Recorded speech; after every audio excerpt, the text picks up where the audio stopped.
स्वागत है आप सभी का हमारे YouTube channel computer facts RBL में।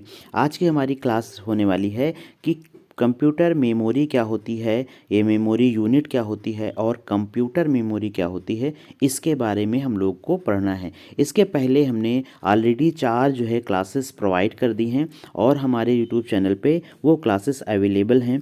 आप हमारे डिस्कशंस में जाके वहाँ पे लिंक दिया हुआ है, 1 बाय 1 लिंक दिया हुआ है, वहाँ पे जाके आप आसानी से उन वीडियोस को देख सकते हो। ये वीडियोस उन सभी जो है प्रतियोगी परीक्षाओं के लिए है जहाँ पे कंप्यूटर के क्वेश्चंस पूछे जाते हैं और ये क्लास बहुत ही इंपॉर्टेंट होने वाली है। और हम आपको ये भी बता दें कि यहाँ पे प्रैक्टिस कराने के बाद आपसे क्वेश्चंस भी यहाँ पे करवाने वाले हैं जो कि आपके डिफरेंट टाइप्स के जो है एग्ज़ाम में पूछे गए हैं। तो ये देख सकते हैं, ये डिफरेंट टाइप्स के आपके एग्ज़ाम में पूछे गए क्वेश्चंस हैं। ठीक है, तो ये सब हम आपको बाद में करवाने वाले हैं। तो पहले हम यहाँ पे क्या पढ़ लेते हैं, हम पढ़ लेते हैं कि सबसे पहले हमारा क्या हुआ है, मेमोरी यूनिट। तो मेमोरी यूनिट क्या होती है इसके बारे में चलिए हम आगे पढ़ते हैं। तो यहाँ पे हम स्टार्ट करते हैं किसको, यहाँ पे हम मेमोरी यूनिट को स्टार्ट करते हैं। किसको, मेमोरी यूनिट को। देखिए यूनिट क्या होती है, जो आपकी मेमोरी होती है, मेमोरी जो होती है, मेमोरी मतलब होता है, इसको हिंदी में स्मृति बोलते हैं। क्या बोलते हैं, स्मृति बोलते हैं। जिसको आप बोलचाल भाषा में क्या कह सकते हैं, जिसको याददाश्त कह सकते हैं, जिसको क्या कह सकते हैं, याददाश्त कह सकते हैं। जैसे आप लोगों के पास क्या होती है, मेमोरी होती है टेम्परेरी और परमानेंटली, दो प्रकार की मेमोरियाँ होती हैं, स्थायी मेमोरियाँ और अस्थायी। तो हम लोग जो डेटा को स्टोर करते हैं, जो डेटा को स्टोर करते हैं उसमें से सबसे छोटी यूनिट क्या होती है, फिर उसके बाद कौन सी यूनिट आती है, फिर कौन सी यूनिट आती है। जैसे हम आपसे कहें कि 60 सेकेंड बराबर क्या होगा, जिससे हम आपसे कहें 60 सेकेंड बराबर क्या होगा, तो आप बताएंगे 1 मिनट होगा। उसी तरीके से हम बोलेंगे कि 60 मिनट बराबर क्या होगा, तो आप बोलेंगे 1 हावर्स होगा। इसी तरीके से आपको पता है कि जब 24 घंटे मिला देते हैं तो हम क्या बना लेते हैं, एक दिन बना लेते हैं। इसी तरीके से अगर हमें मेज़र करना है, मेमोरी को मेज़र करना है, मेमोरी को नापना है, तो किस तरीके से नापेंगे। देखिए सभी को पता है कि जो हमारी कंप्यूटर होता है वो बाइनरी डिजिट को ही समझता है, 0 और 1 को समझता है। तो जो डेटा हमारा होता है वो 0 और 1 के फॉर्म में स्टोर होता है। बाइनरी डिजिट में ही सारा डेटा हमारा क्या होता है, स्टोर होता है। जो कि 0 का मतलब यहाँ पे फॉल्स होता है और 1 का मतलब क्या होता है, ट्रू होता है। और अगर हम बात करें कि 1 बिट का कलेक्शन क्या होता है, बाइनरी डिजिट होती है जो कि सबसे छोटी डिजिट होती है, जिसको हम क्या बोलते हैं, बाइनरी डिजिट बोलते हैं। अगर हम 4 बिट्स को जोड़ते हैं, किसको जोड़ते हैं, 4 बिट्स को कलेक्ट कर लेते हैं तो हमारा 1 निबल बन जाता है। क्या बनता है, 1 निबल बनता है। 8 बिट्स के ग्रुप को हम 1 बाइट बोलते हैं। किसको बोलते हैं, 8 बिट्स के ग्रुप को 1 बाइट बोलते हैं। उसके बाद हम कहें तो इसको 2 निबल भी बोलते हैं। 8 बिट्स के ग्रुप को हम क्या बोलते हैं, 2 निबल भी बोलते हैं। और यहाँ पे क्वेश्चंस पूछा जाता है 0.5 बाइट, यहाँ पे क्वेश्चंस पूछा जाता है 0.5 बाइट भी होता है। किसके बराबर होता है, ये 4 बिट्स के बराबर होता है। किसके बराबर, 4 बिट्स के बराबर होता है। आगे हम बढ़ते हैं तो आगे देखते हैं कि 1024 बाइट्स को जोड़ते हैं तो हमारा क्या बनता है, 1 किलो बाइट बनता है। क्या बनता है, 1 किलो बाइट बनता है, जिसको हम 2 की पावर 10 कहते हैं। 2 की पावर 10 की जो वैल्यू होती है वो 1024 होती है। क्या होती है, 1024 होती है। और यहीं अगर हम यहीं पे बात कर लें तो यहाँ पे अगर हम बात करें तो लगभग 1000, लगभग क्या, 1000 जो आपके केबी होते हैं, जो बाइट्स होती है, अगर 1000 हम बाइट्स की बात करें या फिर हम 1024 बाइट्स की बात करें तो वो किसके बराबर हो जाएगा, 1 केबी 1 किलो बाइट के बराबर हो जाएगा। आगे हम बात करते हैं। अब देखिए ये हमारी सीक्वेंस चलता रहेगा। 1024 केबी बराबर क्या होता है, 1 मेगाबाइट होता है, जिसको हम क्या बोलते हैं, एमबी बोलते हैं। और ये क्या है, ये जो पावर आपकी चलेगी ये 10-10 जो है पावर चलती रहेगी। इसके बाद हम बात करेंगे 1024 एमबी, तो 1 जीबी बनेगा, जिसको हम क्या बोलते हैं, 1 गीगाबाइट बोलते हैं, जो कि 2 की पावर 30 वैल्यू होती है। जो क्या होती है, 2 की पावर 30 की वैल्यू होती है। आगे हम बात करेंगे 1024 जीबी बराबर 1 टीबी होता है, जिसको हम क्या बोलते हैं, टेराबाइट बोलते हैं। और अगर हम आगे बात करें 1024 टीबी की बात करें तो 1 पेटाबाइट हो जाता है, 1 पेटाबाइट हो जाता है। और जो क्वेश्चंस आपके पूछे जाते हैं आपके एग्ज़ाम में वो यहीं तक आपको तैयार करना है, बाकी आपको क्या करना है, नहीं तैयार करना। क्वेश्चंस आपके पेटाबाइट के अंदर ही पूछ लिया जाएगा। और बहुत ज़्यादा अगर पूछा जाएगा तो वो 1024 पीबी यानी कि 1 ईबी एक्साबाइट तक क्वेश्चंस पूछ लिया जाएगा। इससे ज़्यादा बड़ा क्वेश्चंस आपके एग्ज़ाम में नहीं पूछा जाता है, बट इनको हम फास्टली देख लेते हैं। तो यहाँ पे 1024 ईबी से क्या बन जाएगा, 1 आपका जेडबी बन जाएगा, जिसको हम क्या बोलते हैं, जोटाबाइट बोलते हैं। उसके बाद 1024 जेडबी को हम क्या बोलते हैं, वाईबी बोलते हैं, जिसको हम क्या बोलते हैं, योटाबाइट बोलते हैं। उसके बाद 1024 जो है हमारा वाईबी बनता है, एक बीबी बनता है, जिसको हम क्या बोलते हैं, बोंटो बाइट बोलते हैं। 1024 बीबी को मिलाते हैं तो 1 जीबी, जीबी ये कौन सी है, ये जियोप बाइट है। कौन सी है, जियोप बाइट है। ये आपका गीगाबाइट वाला नहीं है, इसके फुल फॉर्म्स से ही पूछा जाएगा, तब आपको बताना है कि सबसे बड़ी यूनिट यही होगी। तो ये आपकी हो गई। और कुछ पॉइंट्स और देख लेते हैं। देखिए कंप्यूटर की जो सबसे छोटी यूनिट होती है वो क्या होती है, बिट होती है। 10 की पावर 3 बाइट्स से लगभग, जिसको हम क्या बोलते हैं, 1 केबी के बराबर बोलते हैं। और ये क्वेश्चंस बहुत पूछा जाता है कि 10 की पावर जो है 6 लगभग 1 एमबी के बराबर होता है, लगभग 1 एमबी के बराबर होता है। इसी को हम 1 मिलियन बोलते हैं। इसको क्या बोलते हैं, 1 मिलियन। क्या 1 मिलियन बाइट बराबर क्या हो जाएगा, या फिर 10 लाख बाइट बराबर क्या हो जाएगा, तो 1 एमबी हो जाएगा। ये पॉइंट आपको देख लेने हैं। उसके बाद यहाँ पे लिखा लगा हुआ है लगभग 1000 केबी बराबर 1 एमबी होता है, जो कि सभी को पता है, ऊपर हमने बता दिया है। और ये देखिए यहाँ पे लिख के आ गया कि 1 बिलियन, 1 अरब बाइट बराबर लगभग क्या होता है, 1 जीबी होता है। और हम बिलियन की बात करें तो 1 बिलियन जो होता है वो 1 अरब होता है। क्या होता है, 1 अरब होता है। 1 मिलियन बराबर क्या होता है, 10 लाख होता है। 10 लाख बाइट्स बराबर क्या हो जाएगा, 1 एमबी हो जाएगा। तो यहाँ से हमारा जो है मेमोरी यूनिट कंप्लीट है। अब चलते हैं कंप्यूटर मेमोरी क्या होती है। तो अब बात करने वाले हैं कंप्यूटर मेमोरी क्या होती है। मेमोरी में डेटा और प्रोग्राम को संग्रहित किया जाता है, जिसमें कंप्यूटर या मोबाइल के सभी डेटा सुरक्षित रहते हैं। मेमोरी एक डिवाइस की तरह होता है जिसमें सूचना को स्टोर करने के लिए प्रयोग में लाया जाता है या प्रयोग किया जाता है। तो आपको सिंपली आपको मेमोरी समझ में आ गया होगा कि मेमोरी में डेटा को स्टोर करने के लिए इसका यूज़ किया जाता है। डेटा को स्टोर करने के लिए मेमोरी का यूज़ किया जाता है। और जितनी भी मेमोरियाँ होती हैं वे सारी की सारी स्टोरेज डिवाइस होती हैं। सारी की सारी क्या होती हैं, स्टोरेज डिवाइस होती हैं। मेमोरी को 2 प्रकार में हम बांट देते हैं, 2 टाइप्स में बांट देते हैं। एक हमारा है प्राइमरी मेमोरी, और जिसको हम मेन मेमोरी कहते हैं। मेन मेमोरी में आपका सीपीयू, रैम और रोम। तो मोस्टली हमारा सीपीयू में, वो मेन मेमोरी में रैम और रोम आता है।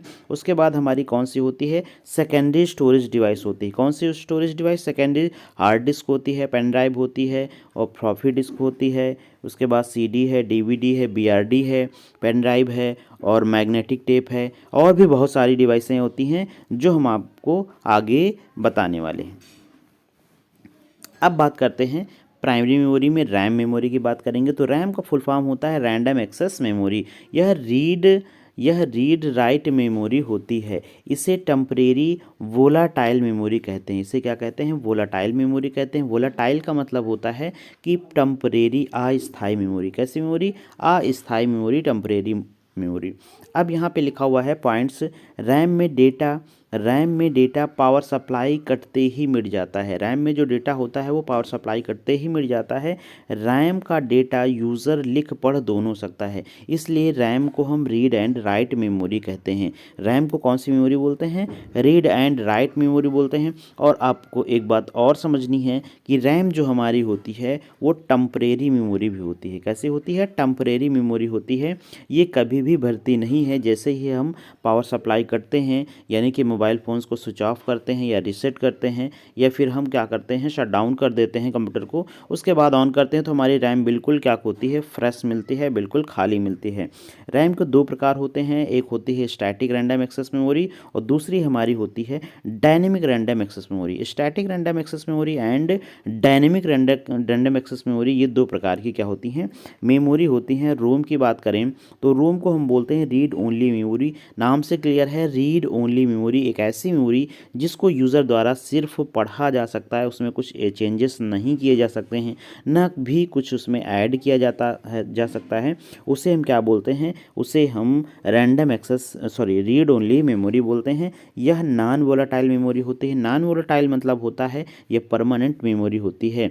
अब ये रोम मेमोरी होती क्या है, जो आपकी कंपनियां जब किसी मोबाइल फ़ोन्स को या किसी डिवाइस को, लैपटॉप कंप्यूटर को जब बनाती हैं तो बनाते समय जो आपकी मेमोरी भरी जाती है, जो राइट की जाती है, वो आपकी रोम मेमोरी होती है। वो कौन सी मेमोरी होती है, रोम मेमोरी होती है। एग्जांपल, जिससे आप अपने फ़ोन को स्विच ऑफ करते हो और स्विच ऑन करते हो तो वहाँ पे सैमसंग है, वी है, सैमसंग है, या फिर आपका जियो का है, या फिर आपका जिस कंपनी का ओप्पो का है, फिर या फिर आपका वीवो का है, जो भी कंपनी का आपका फ़ोन होगा उस कंपनी का क्या होता, नाम लिख के आता, तो वो जो नाम होता है वो आपका रोम का ही लिखा होता है। उसके बाद हम बात करें, यह स्थायी मेमोरी, टेम्परेरी मेमोरी नहीं, ये परमानेंटली मेमोरी होती है।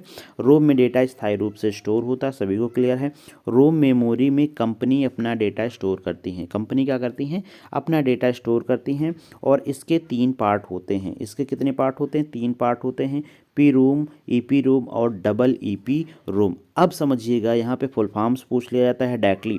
तो ईईपी रोम का फुल फॉर्म क्या होता है, electrically erasable programmable read only memory. क्या होता है, electrically erasable programmable read only memory इसका होता है। और इसका तो पता ही हो गया होगा आपको, इसको क्या बोलेंगे, प्रोग्रामेबल रीड ओनली मेमोरी। क्या है, प्रोग्रामेबल रीड ओनली मेमोरी। इसका है erasable programmable read only memory, और इसका क्या हो जाएगा, electrically erasable programmable read only memory. आगे, रोम यह निर्माण प्रक्रिया के दौरान भरी जाती है। हमने बताया, इसके पहले हमने बताया था, अगर किसी चीज़ को बनाया जा रहा है तो उसको जो है बनाते समय ही इस मेमोरी में डेटा को क्या कर दिया जाता है, फीड कर दिया जाता है। अगर हम बात करें, रोम में डेटा मिटाया नहीं जा सकता है, ये केवल रीड की मेमोरी होती है, ओनली रीड मेमोरी होती है।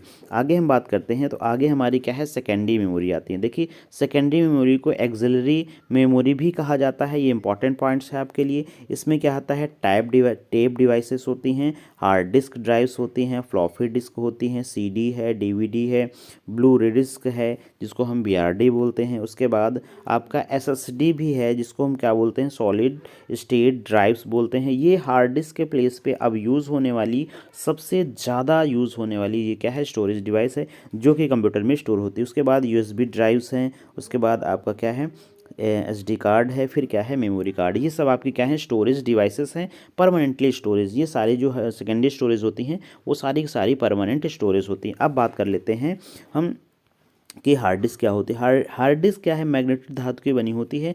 इसमें डेटा को स्थायी रूप से स्टोर किया जाता है। इसमें डेटा को स्थायी रूप से स्टोर किया जाता है। इसकी स्टोरेज क्षमता सबसे अधिक होती है। इसकी स्टोरेज क्षमता क्या होती है, सबसे अधिक होती है। हाँ, हम यहाँ पे एक पॉइंट आपको लिखना भूल गए।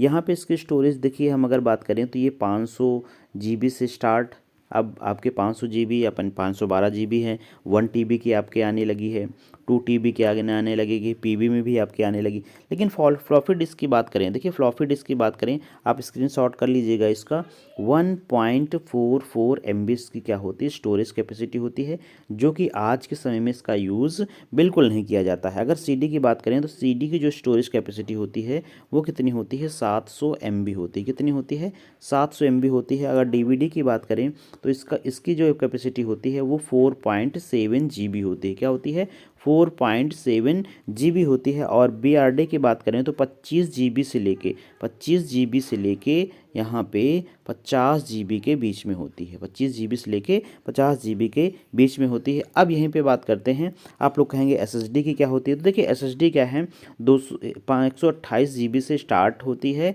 128 जीबी से स्टार्ट है और उसके बाद आप जा सकते हैं 1 टीबी तक भी इसको आसानी से परचेज कर सकते हैं। एसएसडी और हार्ड डिस्क में ये डिफरेंट होता है कि हार्ड डिस्क की जो स्पीड होती है वो स्लो होती है और आपकी एसएसडी की जो स्पीड होती है वो ज़्यादा स्पीड होती है वर्किंग के दौरान।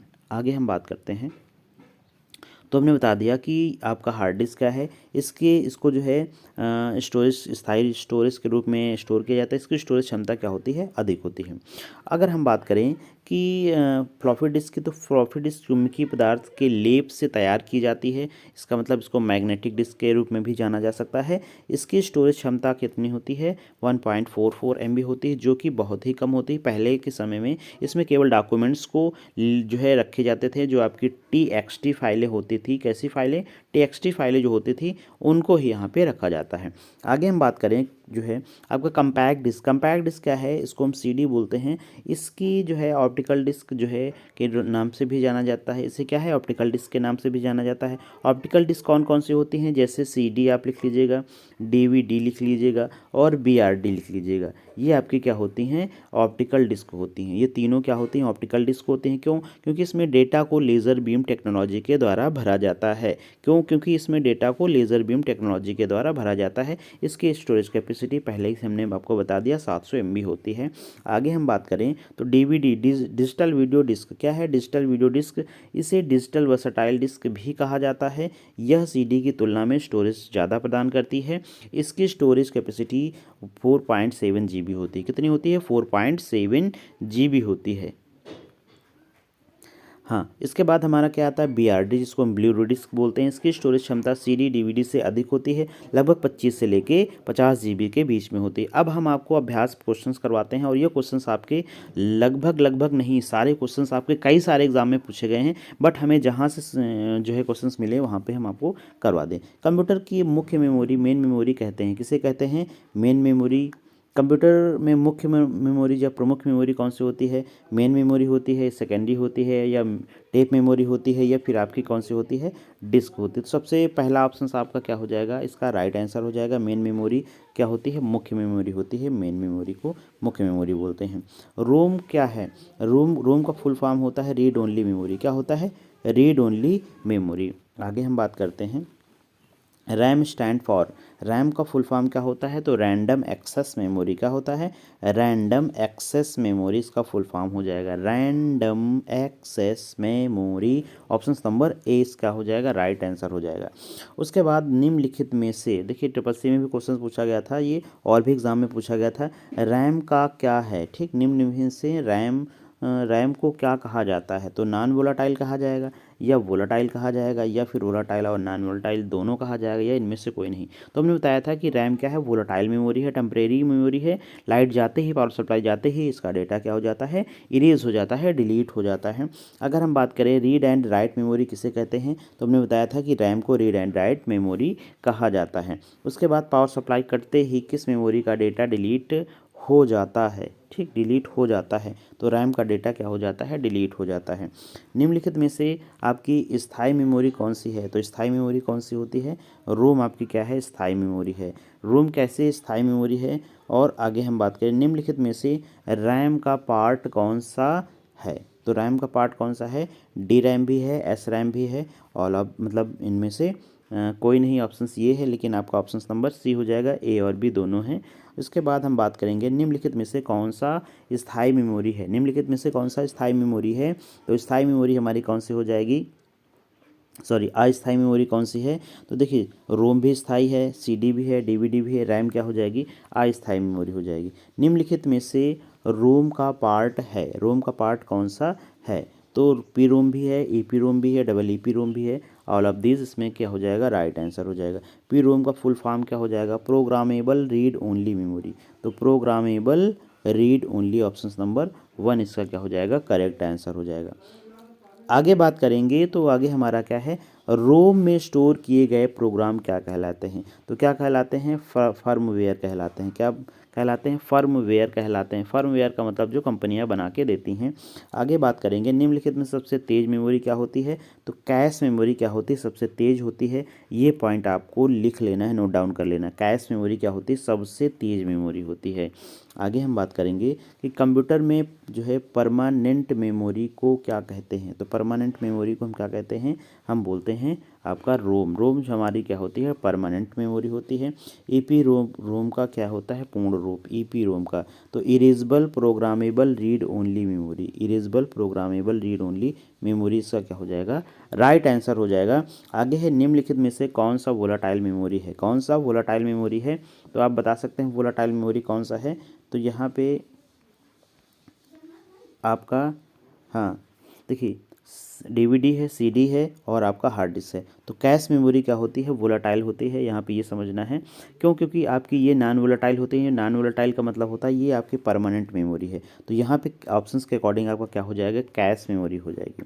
आगे हमारा है निम्नलिखित में से कौन सी नहीं है? तो कौन सी नहीं है? तो यहाँ पे निम्नलिखित में से कौन सी नहीं है? तो यहाँ पे आपको आपका जो ऑप्शंस इसमें थोड़ा सा मिस प्रिंट हो गया। तो यहाँ पे मेमोरी नहीं है। कौन सी मेमोरी नहीं है? बस यहाँ पे ये होगा, ये वर्ड यहाँ पे मिस हो गया, तो आप इसको करेक्ट कर लीजिएगा। तो यहाँ पे आपका सीडी भी मेमोरी है और ये भी स्टोरेज डिवाइस है और ये भी आपकी क्या है? मेमोरी है। तो प्रिंटर आपकी क्या है? हार्डवेयर है और ये आपका आउटपुट डिवाइस है। उसके बाद कंप्यूटर में हार्ड डिस्क क्या होती है? हार्ड डिस्क क्या होती है? कंप्यूटर सॉफ्टवेयर होता है या ऑपरेटिंग सिस्टम है या स्टोरेज लॉजिक यूनिट है या स्टोरेज डिवाइस है? तो इसका राइट आंसर क्या हो जाएगा? स्टोरेज डिवाइस है। कंप्यूटर में जो भी डेटा हम स्टोर करते हैं वो हार्ड डिस्क में स्टोर करते हैं। आगे है डीवीडी का पूरा नाम क्या है? डीवीडी का पूरा नाम क्या है? तो डिजिटल जो है video disc and digital versatile disc and digital video disc and digital versatile disc, दोनों इसका आंसर राइट हो जाएगा।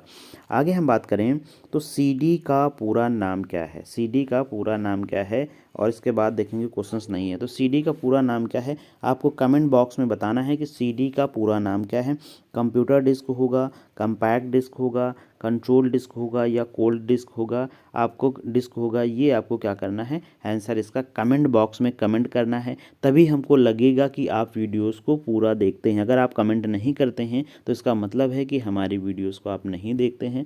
और एक बात और बता दें कि इस वीडियो को आप ज़्यादा से ज़्यादा लोगों के पास शेयर करें ताकि हम आपको ये जल्द से जल्द सारे जो है आपके कंप्यूटर का जो सिलेबस है वो कंप्लीट करा दें और फिर आपको हम आगे रीजनिंग की बहुत ही स्पेशल क्लासेस देंगे।